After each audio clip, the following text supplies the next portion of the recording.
পরিবারের ছোট ছেলে কেউ যখন শুনে এই বাক্যটা তাহলে মনে করে তাদের তো কোনো টেনশন নেই, চিন্তা নেই, তারা স্বাধীন। ছোট মানে সবার আবদারের ভান্ডার, তাদের পরিবার পরিজন নিয়ে চিন্তা করতে হয় না।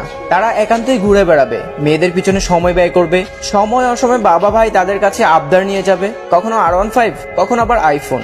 মায়েদের আদরের ছেলে। যত বাজে কাজ আছে সেটা শুধু ছোট ছেলেদের কাছ থেকেই হয়, এমনটা ভাবনা প্রায় সবার মাঝেই দেখা যায়। সমাজে অনেকেই ভাবে তাদের তো বাবা বড় ভাই আছে, তাহলে তাদের কি নিয়ে চিন্তা, তাদের কি নিয়ে এত ফেরেশানি, তারা তো দিব্যি আড্ডা দিচ্ছে আর পয়সা উড়াচ্ছে।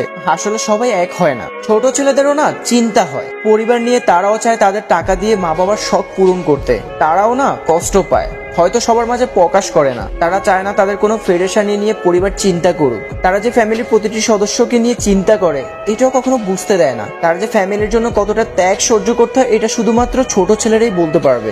এই ছোট ছেলেরাই পরিবারের অভিযোগ অপবাদ শোনার পরেও তারা তাদের পরিবার ছেড়ে অন্য কিছু চিন্তা করে না।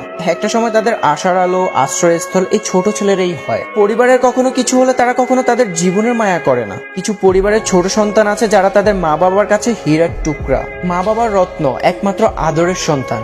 অনেক অনেক ভালোবাসা ছোট ছেলেদের প্রতি। প্রতিটি সন্তান পরিবার নিয়ে ভালো থাকুক, তাদের নিয়ে সময়গুলো ভালো কাটুক, এই প্রত্যাশাই রইল।